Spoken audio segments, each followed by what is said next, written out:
today's eminent speaker, Dr. Mahalingam Govindaraj sir from Harvest Plus, and Dr. Saravanan Raj sir, Director, Senior Director, Agricultural Extension Manage, and faculty members sitting here, and some of the facilitators network members who also joined online, and also a few people watching through YouTube link of Manage.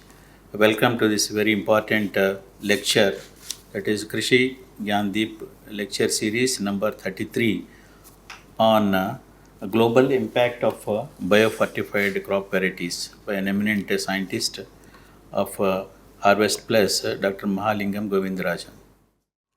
As you really appreciate these days, this biofortification concept has been promoted by institutions mostly to ensure global nutritional security and improving public health and enhancing food security. And its impact is really depend on continuous research, careful implementation, and addressing challenges related to accessibility, education, and adaptation of biofortification activities. Here we have today Dr. Mahalingam Govindaraj, an eminent scientist of crop development specialization from Harvest Plus at the Alliance of Bioversity International and CET. And he has been a PhD scholar in plant breeding and genetics from Tamil Nadu Agricultural University, and worked more than a decade in ICRISAT in Hyderabad. And later 2014 he introduced world's first biofortified pale millet known as Dhanakshati. And he has more than 14 years of experience in crop improvement through public-private partnerships on millet and R&D biofortification. And a lot of research contributed for this pre-breeding, genetics, population improvement, hybrid breeding. And he released world's first biofortified rice crop and 10 high iron, high zinc pearl millet cultivars in India. And he led the millet biofortification program in India, West Africa, and Central Africa at ICRISAT. And he supervised many research scholars and produced PhDs. And coming to his awards and recognition, recently has been awarded with Norman Borlaug Award for Field Research and Application by World Food Prize Foundation 2022, and MS Swaminathan Best Scientist Award 2018, Young Scientist Award 2016, and International Scholar Award by IPNI Georgia USA 2019. And he has been really involving in development of more than 10 significant high iron, high zinc pearl millet cultivars in India, positively impacting thousands of farmers, seed producers, processors, and consumers, and creating and disseminating biofortified plant breeding materials throughout sub-Saharan Africa, including in Kenya, Zimbabwe, Sudan, Nigeria, Niger, Senegal, and many other developing countries. I think he is the authority in this area. And thank you very much, sir, for obliging our request. In fact, 3-4 times I am always after you, because this topic itself is very, very important for us as an extension organization. And also we have a linkage with the Harvest Plus. Our Dr. Vinita is also doing some collaborative activities. We felt that this particular theme is highly important for Manage and many extension fraternity working at the grassroots level. Thank you very much for readily agreeing and delivering this important lecture. Thank you, sir. May I request you to kindly deliver your lectures. Very good morning, all of you, and both virtual as well as the physical participant. First of all, I would like to thank the organizer, the Manage, especially Srinivas Charyalu and Dr. Saravana, and the whole team, bringing our work to the light of the Manage. And I hope this lecture will give you what Harvest Plus and CGAR and National Agriculture System all together jointly doing some type of work which is most relevant to the public health, how we are linking the agriculture to the nutrition.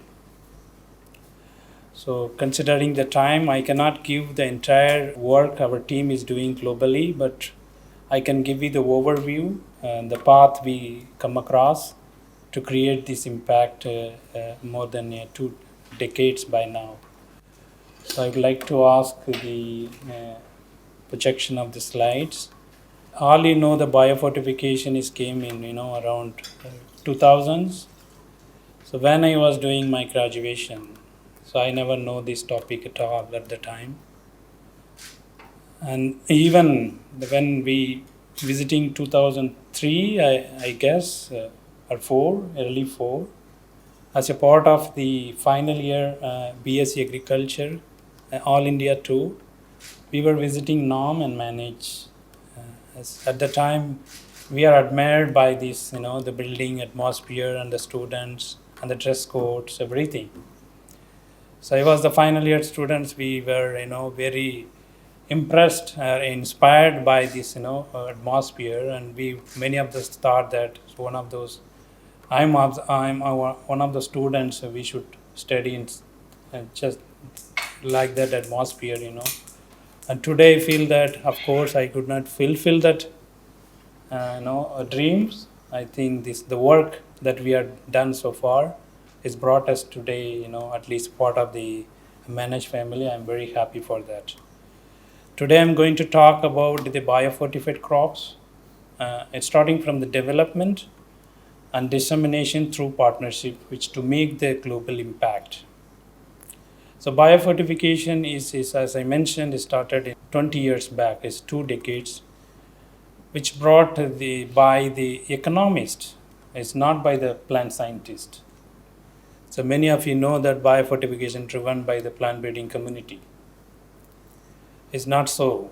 And convincing our connection between the economics and plant breeding community is challenging. Imagine 2 decades before. An economist comes to the plant breeding community and convincing the breeder, please help us, the plant, to do the job. So what is the job? Is that the malnutrition is very critical, all over the world. So this is very important. The global challenge this is not just arisen, it has been the problem for a while, and it's more than several decades. And today we're facing 3 billion people, especially in the low and middle income countries, including in India, who does not have the adequate essential nutrition and vitamins through the regular diet. So why it is happening? So the stable foods are not being considered, as part of the supply of nutrition. So where we are failing to fulfill, the daily requirement of the nutrition by, especially the vulnerable group of the women as well as children under 5, is very critical part of the early stage, including I'm talking about beyond 1,000 days. The of 50%, less than 50% of the population is getting through the a stable diet, the required vitamins and nutrition. But the principle of the stable food should provide the maximum nutrition and energy, not just energy as well. Therefore, we can reduce the investment or reach the maximum population in the rural and remote areas.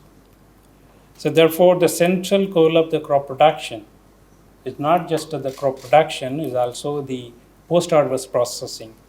Even today is not optimized for the nutrition security. So I repeat that this is a very critical part of the food system. So this is just not just lying with some department of agriculture or universities. We cannot make. This is the policy-driven changes which we are looking forward. But already policy or the constitution is mentioned, many of you know the Constitution of India. Is Article 47 state that every state, the primary duty is to improve the level of nutrition of it, the population as the public health. This is well mentioned in 1949 onwards. But how we are making towards that goal is questionable, and has to be fulfill the dream through agriculture. Many people can ask, is the only biofortification and address the nutritional problem? Not at all. So there is no silver bullet, to address the malnutrition in any part of the world. The number one, the most sustainable intervention is that dietary diversity. So therefore, a nourishing dietary diversity is the ideal strategy to address the micronutrient malnutrition, where you can get the very right mixture of the food, fruits, vegetables, grains, cereals, and legumes. But keeping that strategy alive for a long term for all the population is challenging even today and tomorrow. It's not just the affordability, it is also maintain the availability is also concern. So what we can do, okay, fortification and supplementation is also ideal, but it's very short and medium term. It cannot be long term because it needs recurrent investment year after year, and you have the strong monitoring system to follow. But what upfront or the one-time investment comes into the picture is the biofortification. So as I mentioned in the first slide, it tells that stable food is the cheapest vehicle to carry both energy and nutrition, especially the rural farmers and the vulnerable consumer. So many people confused after biofortification came into the picture. What is fortification? What is biofortification? Is fortification is has been long is a supplement strategy I said, which is done post harvest, processing, which is added after the harvest in terms of layman language. The biofortification is comes through its seed where you plant a generation after it's carried forward. So it's a genetic approach which carry one generation after. But whereas the fortification, you have to do the same thing for every packaging. So I would like to highlight one of the oldest story, but it is very golden story of the carrot. In 19th century, the carrot was, or in fact, middle of 18th century, where we are not even knowing that by literature. The carrot was the white, pale yellow, to the some extent is purple. Nowhere you can see orange. It's the only two small breeding program in 1950s they started to promote the orange carrot, okay, in the Europe and in the Western countries. Why? Because at the time the carotenoids, the blindness is the major challenge. They want to improve the carotenoids through vegetables. Of course, carrot is the temperate crop, and it has to be selected more intense orange color, which brings in indirectly the total carotenoids. So at the time is around 50 to 70 or to the maximum 100 ppm carotenoids. And today the carrot has 200 plus carotenoid levels. This is how the selection and breeding is happen.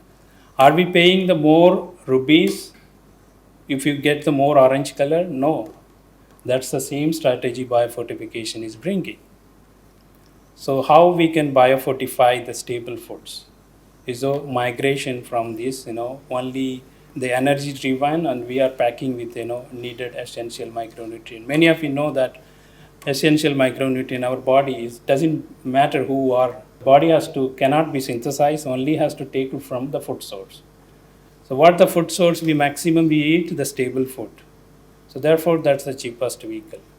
The another question will come. So what are the approach you have? We have confused with the several approaches biofortification. Of course, biofortification done. The definition of the biofortification is also it's very critical to understand at this moment when we have the multiple technology to talk about the bio and the nutrition. So biofortification is any approach, any agronomic or genetic approach that enhance or improve the essential micronutrient in edible parts of the plants. So I repeat, the edible parts of the plants, nowhere else. So that has to be shown or to have the measurable impact on the human health indicator. If you fulfill all the terms I used in the definition, then it is called biofortified crops or biofortified foods. So if you are missing any of those, in my opinion, that cannot be claimed as a biofortified. So therefore, the transgenic approach is one we can create, and there is agronomic approach through input, and the regular approach we are following so far is the conventional breeding, how the crop improvement or crop varieties has been released for several decades. So to convince and to avoid any restriction in the release, we took the approach, the conventional breeding approach. But doesn't mean that biofortification cannot be achieved through transgenics or agronomic. But it has to be case by case we need to follow. So then the next question comes, okay, there are several crops, several countries, several nutrients. How do we prioritize? That's very critical part of the strategy making. Our team is captain is nutritionist, not the other people who is from the plant community who fix the target level. But this is the strategy multidisciplinary approach followed the biofortification priority index, which is available in online, which is an interactive tool. So one can go and select the country and crop combination. And it tells that more than 120 countries data, national level data, both crop production and nutritional deficiency and consumption index all together, and they formed the priority index where one can invest, where we can make the difference or impact. So if we choose that India is that a zinc rice, zinc wheat, and pearl millet is that priority as per the biofortification is concerned. So this tool can be lead both a donor as well as any researcher or policy maker. One can think wisely and take the input from the priority index, which is developed for almost 13 crops from 120 plus countries. So once the prioritization done, the crop traits combination has to find, there the plant community come into the picture. So plant community know that how much wheat can offer, how much the millet can offer, how much the rice can offer based on the variability in the germplasm or the breeding population. And the nutrition comes and tells that, okay, this is the requirement if you want to take it and make a health indicators impact. As I mentioned in my definition, it's not just improve the nutrition in the edible parts of the plant, it also should be bioavailable, it should be make the health improvement who consume regularly. So this is not just a number, but it is the approximate set by the nutritionist. The blue one is tell that what is the crop potential as of at the time when they started. The green one said where we can reach to make as a biofortified, a class of the grain or seeds. So these three, zinc, iron, and provitamin A is the top 3 priority nutrients. And those crops, zinc rice and zinc wheat, iron millet and iron beans. And for provitamin, maize, cassava, and sweet potato has been selected. So this is not just based on that, the crop production alone, it is also the consumption and the micronutrient deficiency rate as well in the target regions. As I said that you can see the right side of the slide, it's not just only the micronutrient. So when you improve the micronutrient in any of the crop breeding germplasm or varieties, you cannot ignore the consumer preferred traits or farmer preferred traits, which is the yield or disease resistant or the taste, etc. So that is also is a challenge when we the Harvest Plus community faced at the beginning. So unless you have the baseline, so you cannot measure where we are progressing. So therefore baseline and target is must. So then crop development comes, as a routine process. All that crop development create the variations within the crop and with the target high nutrition level, and also along with the productivity traits as I mentioned, disease resistant or high yielding, etc. And then validate through the partnership for improving or understanding those genes and the environment effect to make sure that variety, particular new varieties are doing well or not. So then it has to be multiplied and supplied to the farmers. So this is not possible alone by Harvest Plus. It has to be done as a multiple step partnership. So who can facilitate an exchange of germplasm between countries, also between the states and center. So all that in the nutrition traits mostly is invisible except to carotenoids. Okay, carotenoids you can find out, is either orange or yellow, some degree of yellowish from yellow to orange. But the probability of the success for biofortification is additional challenge because of the invisible trait, say for example iron and zinc, and also the productivity traits mostly is the visible by look, by how is plenty of grain set and appearance, uniform, etc. But this is very critical part. So how this is possible? So therefore the kite throughput techniques is we need to predict the invisible trait in every seed we progress. So therefore is a very critical part. At the time molecular marker and genomics is not being well developed, but now we are in good position to do that part. But the effort is cannot be compromised. As I mentioned, that the trait diagnosis and also the various competitive traits which is already being built in the breeding population. So therefore, it is the both performance of the product and also the characterization is very much is property of the success of the biofortification. So as I mentioned, this is that high throughput phenotyping platform established 25 plus place instruments, which is called X-ray fluorescent spectrometry, which detect is a non-destructive method of your grain or any sample to be whether it has high nutrition or vitamin, etc. This is how Harvest Plus set the stage to enhance the biofortification breeding program. So you can see the spread from the whole global south. They position this particular instrument. And many of you don't know this instrument not being customized for plant sample until 2010.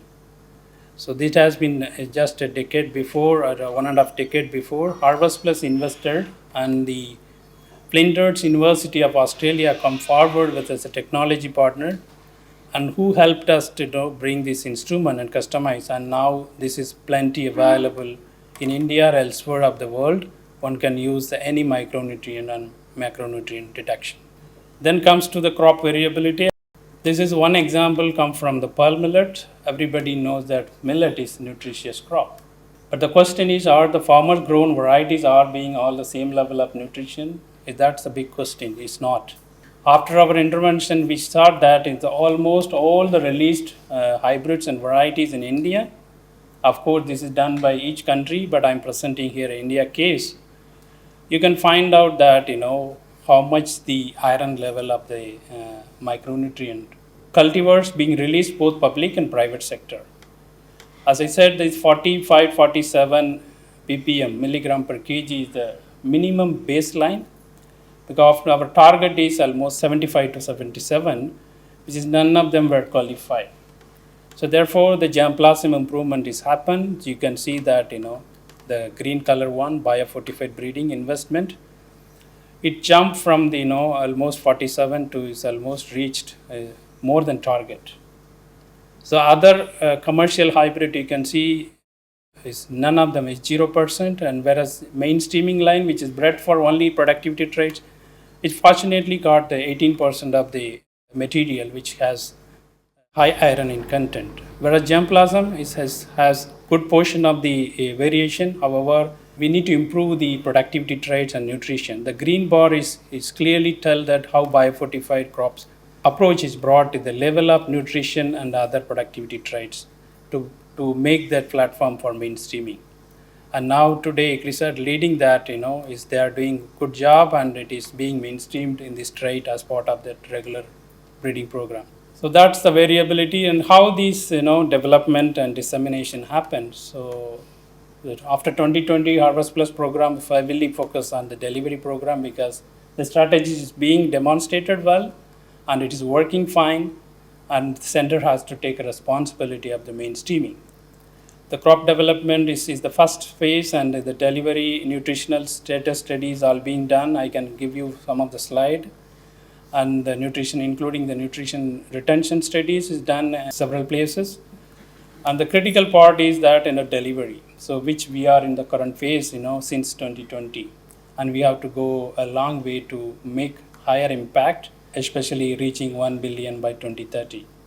So this is what partnership does. One example I'm quoting from pearl millet in India. Those biofortified crops are being tested across the zone, what regular pearl millet cultivars being tested by the ICAR or State Agriculture University or any private sector partners. And we leave none of them behind, and all stakeholders are taken to the board, and we consult and brainstorm. And really this model is worked very well, and it is brought of 7 State Agriculture University in India who is the mandate of millet, and 2 state seed corporations and 16 private sector company at the time. So now the number is varies. And also we testing this product, you can see the other crops, and the blinking one is the pearl millet, is all other African countries. So this is that how the public-private partnership model is working, and it is being done is a crop like millet is highly challenging because the private sector investment is very less, but pearl millet has got opportunity being a cross-pollinated crop where you can make the hybrids. So therefore, private sector attention is more than other millet here. This is the first wave of biofortified hybrids released in India. And you can see just in a sample, it's nothing less than any commercial productivity hybrids. But the only concern is that we need to beat the yield potential of the commercial hybrids, which come from public sector.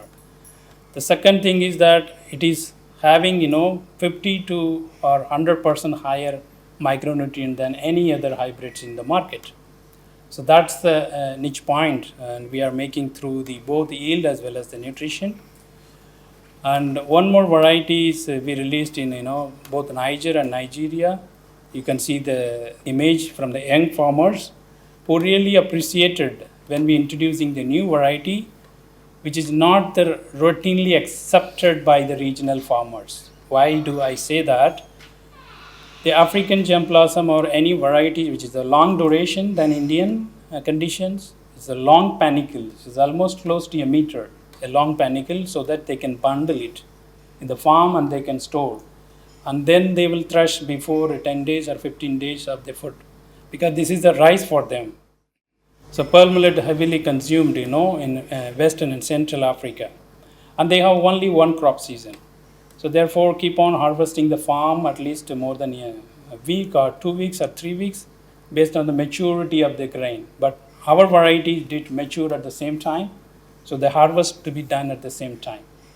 So one good part is that not just because of high iron and productivity, and this is by chance, our selected variety got 30 days, 25 to 30 days early maturity than the regular variety. So therefore, 1 month before they have their own food in the farm household. And if many of you know that Niger, if somebody visit that, very, very unfortunate population. They have not very good infrastructure is the number one. Number two is that climate is hitting them very badly, and the millet is the only source of the food for them. And they have to harvest, they have to keep the entire 12 months of the next season to eat that food.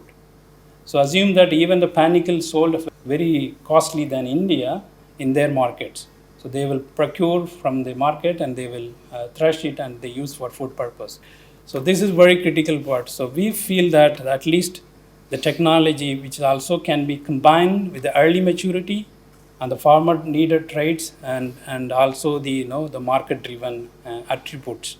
So therefore, the biofortification is becoming very well recognized in African regions. So this is the Chakti seed production. I visited before Corona, this is the right side field, but you can see that the soil and the climate and the life they live, in the desert. Is the millet is anywhere, everywhere you can see. This is the only crop that survives. So therefore, investing in millet in Africa is a huge potential. And improving nutrition in millet is another layer of impact we can create in Africa. It's not just pearl millet, and also we are talking it's all multiple crops. You can see that a number of variety has been released for almost 2 decades. 450 plus varieties released by Harvest Plus, an invested program, and also the SIP, International Center for Potato Research, Lima, Peru, is combined 450 plus varieties, including potatoes. So you can see the map tells that is almost the cover of the varieties is almost the global south, is more than 90%. How then comes to the policy, are the releasing the one part and then making the policy to support that type of growing environment and farmers and consumer, and the policy driven approach of the national programs and international stakeholders is very important. So 20 plus countries supporting the biofortified crops, either through market, either growing, either for processing, etc., and also the health interventions. And you can see the downside bar is the global regional Asia and Africa and Latin America and Caribbean region. Asia is the largest number of crop varieties released. And comes to India, the red bar shows that 90 plus varieties being designated as a biofortified crop by ICAR. And this is the list by 2022. the list goes up by now is 2 years later. Then comes to the big question, okay, releasing number of varieties is the one case, how much area is adopted? Are the farmers are growing and consuming? So I can tell one story here, considering the time. The success story is that zinc wheat in Pakistan. You know, like India, Pakistan also consume a lot of wheat as a chapati or other breads. It tells that the zinc biofortified wheats occupied almost 40% of the area, which is the production of also is close to 40 to 41%. It is measured that based on our impact studies, about 40% of the population, in fact more than 40% of the population eating zinc wheat through various food. So therefore the per capita consumption varied from 14 kg to 110 kg. So one can ask how it is this much huge variation. But depends on the availability. Somebody store the house harvest and they can store for 12 months who can reach that 100 plus kg per capita. But somebody's buy from the market, they will goes to the less per capita consumption because the availability stops after some time. So therefore the huge variation.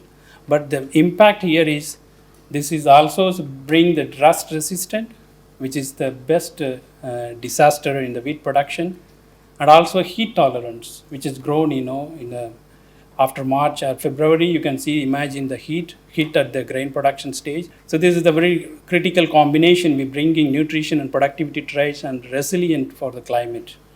So this is that mainstreaming varieties developed by CIMMYT and distributed throughout the Asia. And Pakistan is the best example one can refer. Another pipeline of the wheat program is becoming very long story, but I would like to highlight one point that how the nutrition is combined the yield. The 10 years data from the research organization, especially the CIMMYT, who lead the wheat in the global south, and they estimated that more than 100 kg per hectare per year. That's the progress they are making. But comes to the nutrition in the same breeding population or the varieties, so that is the improvement they are making, is more than 6 ppm. So this is a very critical improvement in terms of nutrition as well as the yield is concerned. So in a simple way, so one can ask what happened after the biofortification program inception as of today, and what level we can interpret with the nutrition and as well as the grain yield. You see, the yield is bred is more than 8 to 10 decades, but nutrition is started, is less than 2 decades. The actual breeding, of course, the advocacy started around 2002, is a 2 decade old.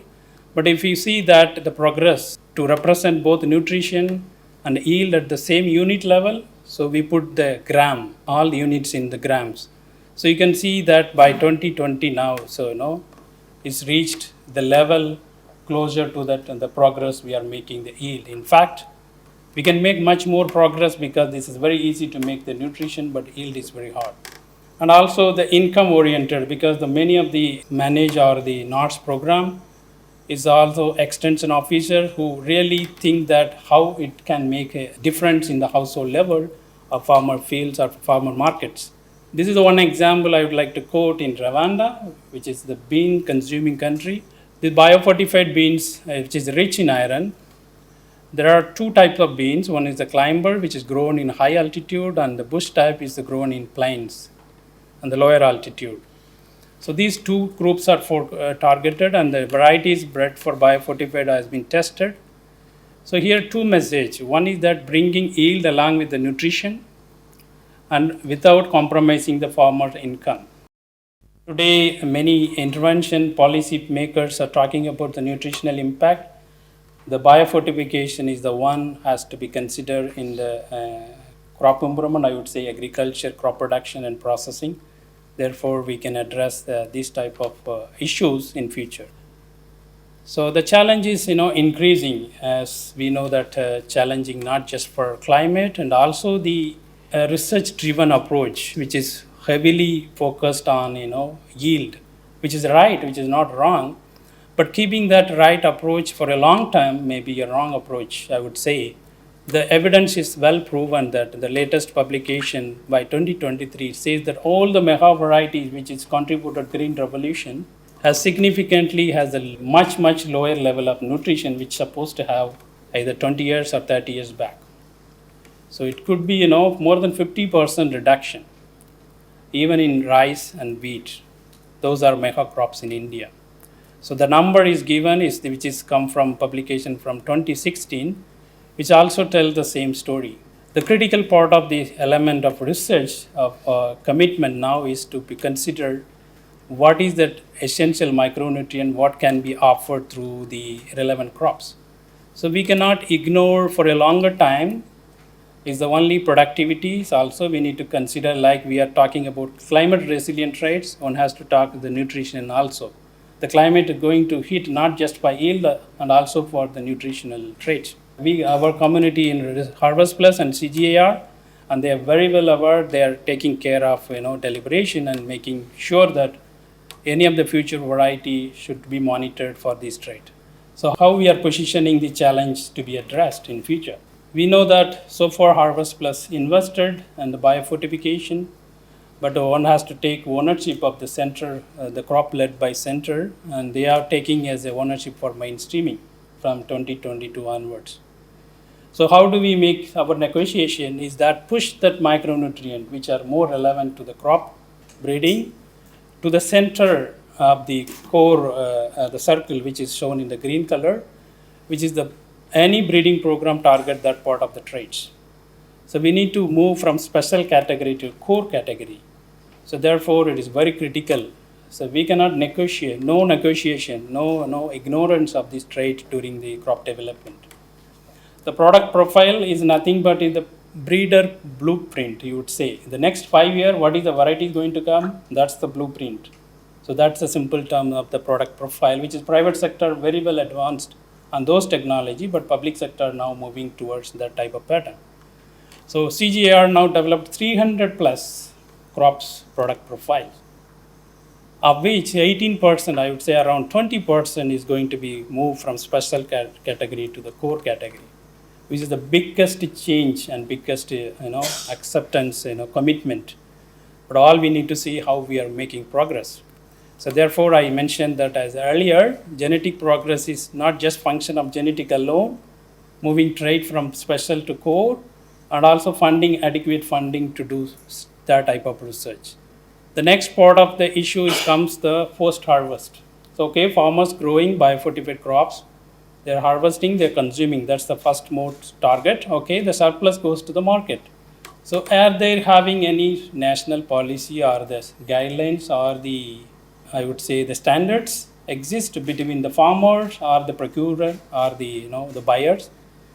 Only the buyer gets labeled in the market, not from the farm. So how do you fill that farm between the gaps exist between the farmers or the traders? So Harvest Plus work closely with the Global Alliance for Nutrition and as well as the British Standard Institution, who refer largely the many metrics and standards, not only in agriculture, in many aspects. So one of those that our team is approached, and this is through special project, they implemented this publicly available standard, which short term is PAS. Each PAS has series of number 233, 234, like that. So 233 refers to the zinc crops, which is being biofortified, and 234 is iron crop, 235 is vitamin A crops.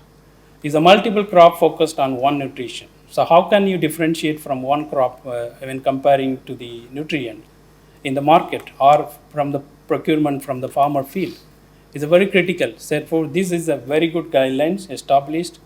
So one example is they categorize 3 classes of the grains or tubers when it comes to the vitamin A crops. So one is class 1, class 2, class 3.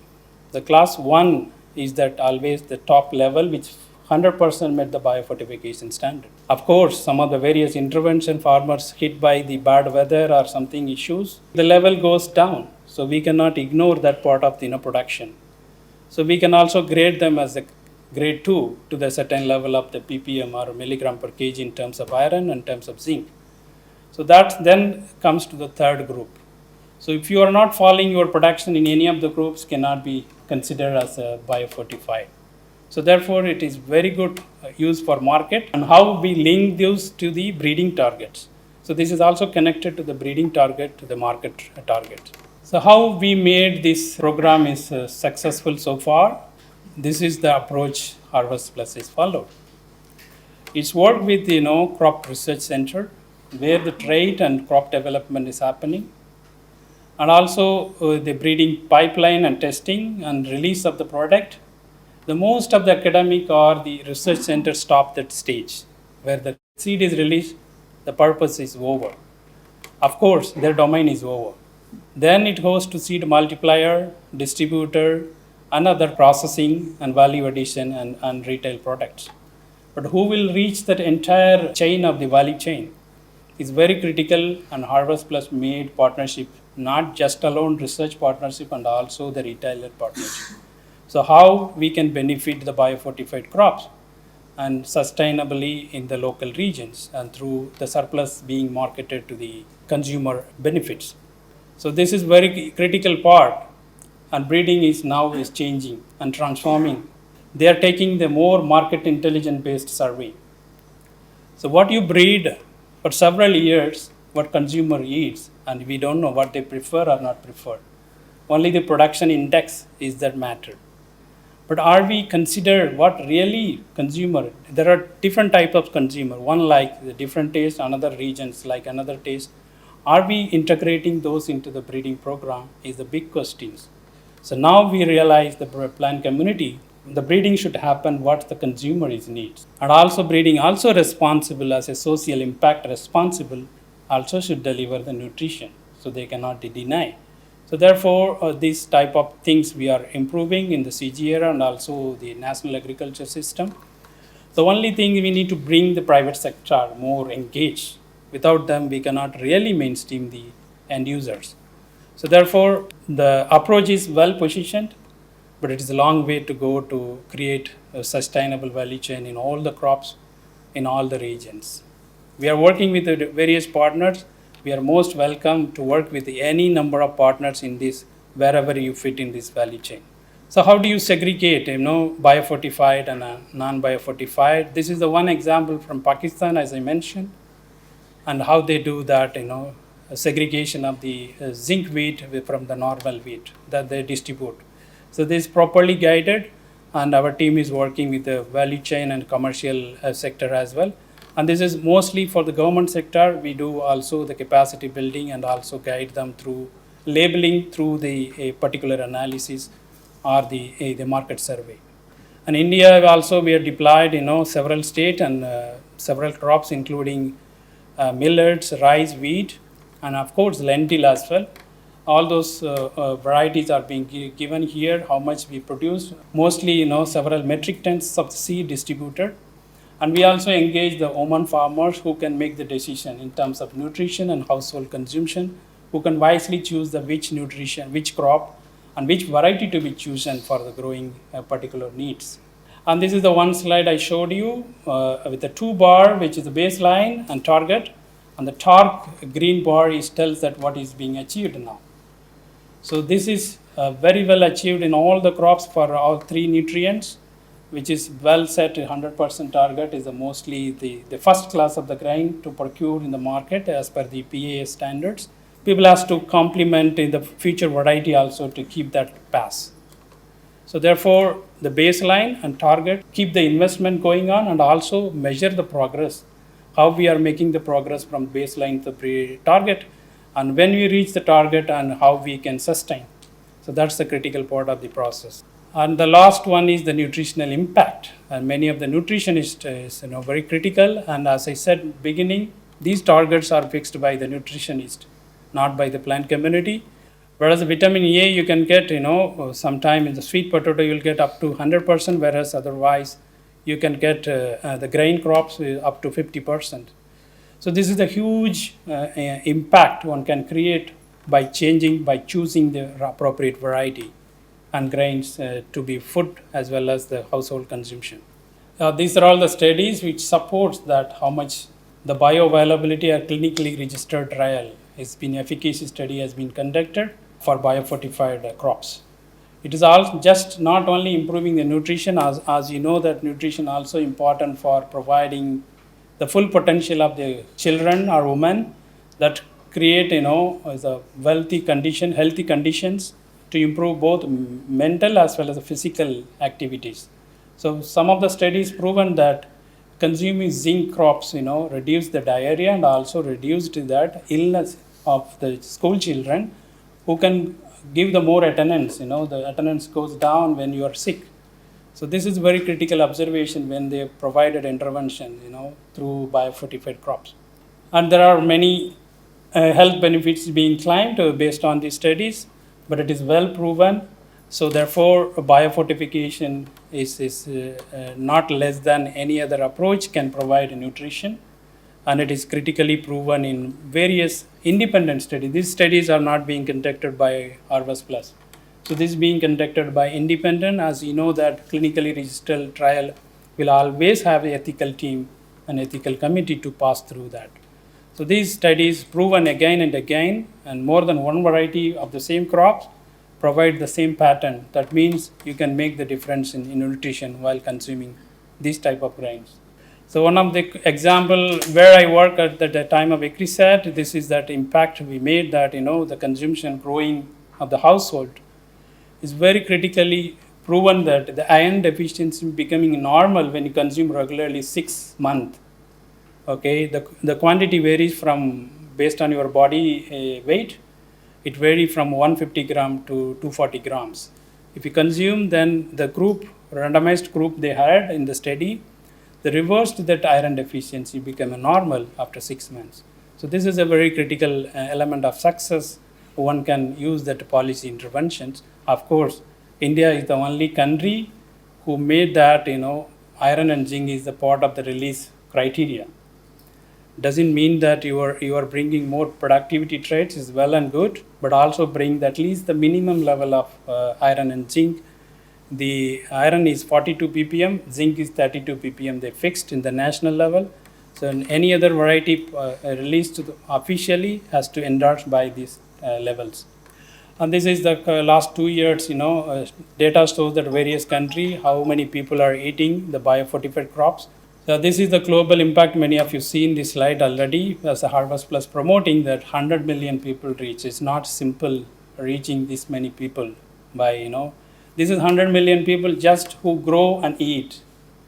But who buy from the market is an additional millions to be counted. And another interesting point is that, even the pandemics, everybody knows zinc is promoted like anything, which is part of our immune system. So this crop is provided is opportunity for the poor who remotely access to the health supplements or etc. And this provide a resilience when you face another pandemic. We should not pray for that, but this is a resilient approach one can follow. But variety released and resilience is achieved, but it's one way. But climate is changing, and this is going to hit back further down the nutritional value of the mega crops. So this is very critical part. At least you maintain or monitor these type of nutrition. Therefore, food production is justified for the human wellness. Of the message is all that nutrition is non-negotiable trait in agriculture, food production or processing. Therefore, any future variety comes from now on is recommended to have the minimum level of these nutrients. So keeping the sustainable pipeline is also important to keep the future variety coming at that certain level. So therefore, the approach of the mainstreaming is advocated for the various breeding center.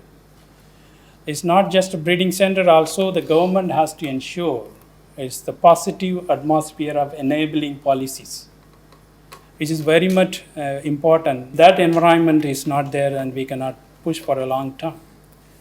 So our impact team assessed that by 2030, 830 million people will be eating the biofortified food, both in on-farm and off-farm. So therefore, there is a long way to go. It's required deeper research, especially on the nutrition traits as well as post-harvest method. Because once crop like rice, if we biofortified and most of the nutrient goes to the alluron layer and you keep on polishing, you want the pure white rice, and all the effort goes to vanish, So therefore, we need to optimize the post-harvest approaches, make awareness to the consumer. So the more white is, the more dangerous. Is that is proven is, I did not present that slide. The Bangladesh government passed the bill in 2023 based on our research in the post-harvest policy, which is remove 50% of the nutrition when you make the fine grain, and also nowadays the policy happening to shape the grain. Okay, so that remove almost 50% of the nutrition. Now they banned all the mini kit trials that no one can sell the more than certain degree of policy. So I look forward to Indian and maybe the manage can also participate this type of deliberation and to create awareness among the consumer and as well as the millers and then government policy makers. So it is, as I mentioned, private sector is almost the end use interacting with the commercial scale, and we need to be board them in engaging in the biofortification approaches. So all we need that we cannot replace any existing strategies. As I said, there is no silver bullet to address the micronutrient malnutrition.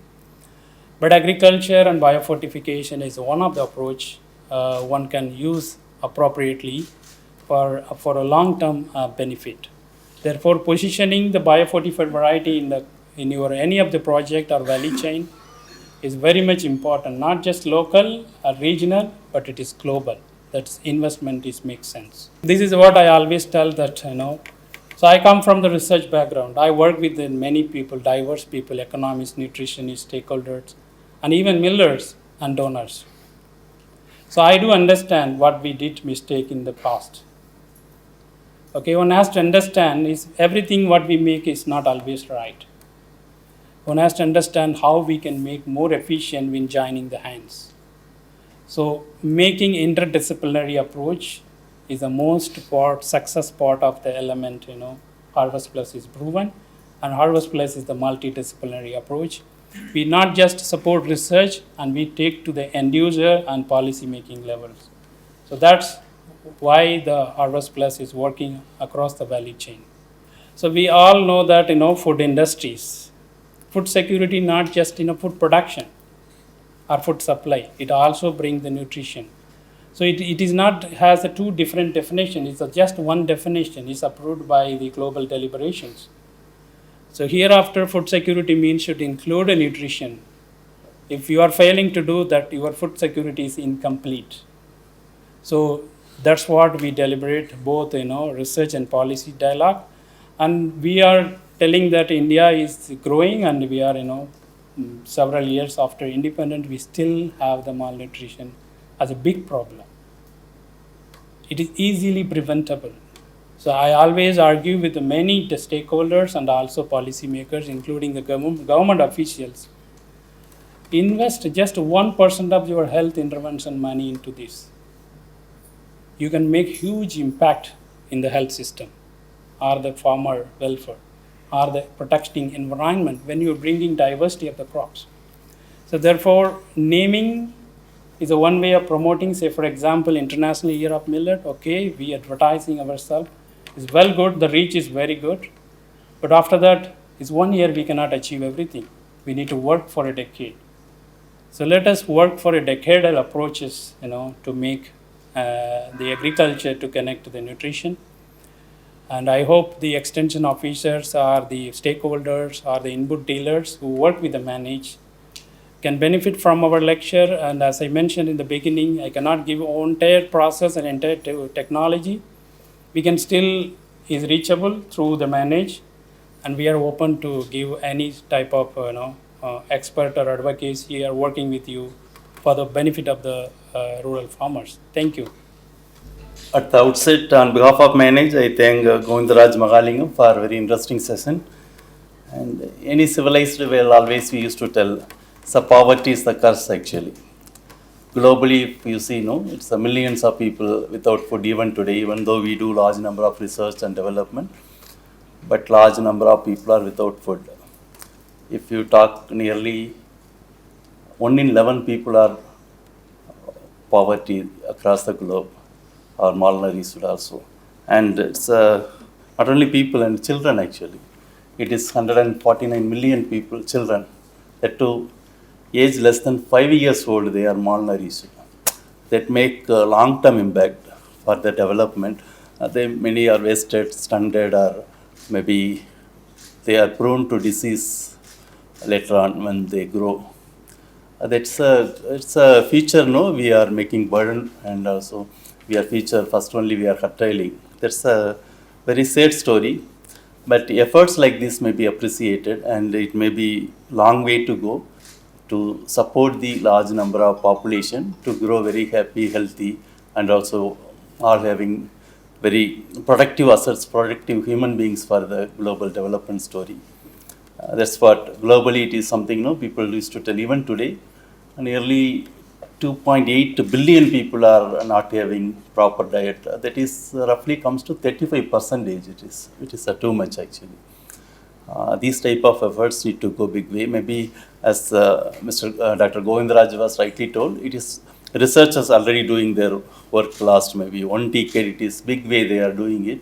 Harvest Plus, one of them taking lead in this, and also they are partnering with large number of other multi-stakeholders, and maybe developmental stakeholders like extension professionals, those who are having the greater opportunity or greater role to play in these areas without affecting their own cropping patterns or without affecting the farmers' income. And it's very difficult changing the farmers' behavior, as he's rightly telling. It is very difficult to take any new variety to the farmers, but still, no, it is need of the hour, and maybe it depends on the developmental players, and also maybe long-term policy from the governments to take these type of things to far away. And also even India, we talk, it is nearly, World Bank classifies nearly 125 million, they earn less than $2.15, no, that is 129 million it is. They are in extreme poverty. And like, no, even though we tell it we are in the food sufficient and we are food secure, but it is still we are not secure. Still millions of people are there. That's why, even our FCI godowns are full of grains, but all are not got the food even today, and many go hungry nights, no. It is very, very difficult thing. We won't realize, but we eat, those who eat all 3 times, no, it is very difficult to realize how we go hungry, how difficult it is. We have food, but we are not eating, no, we can tell it is diet, we will be happily sleep because we will reduce our weight. But no, without food, somebody sleeping, no, it bothers them much. It is, no, lifetime misery actually. That's why, this is a very important topic. Maybe today's time is very exciting because many governments and across the globe we can see are the 450 plus varieties Dr. Govindaraj was talking, and many countries taking. And it's a great story from our neighbor Pakistan. It is 40 plus percentage of wheat, those who are consuming, they are zinc enriched wheat they are eating. That's a great story to see country like Pakistan. And also again, if history, wherever good stories are happening, this one Bangladesh, Guatemala, or Latin American country like Nicaragua, or wherever it is happening, it is something interesting because they are all still they need large number of programs and support for the increasing their own food sufficiency. Those countries it is happening.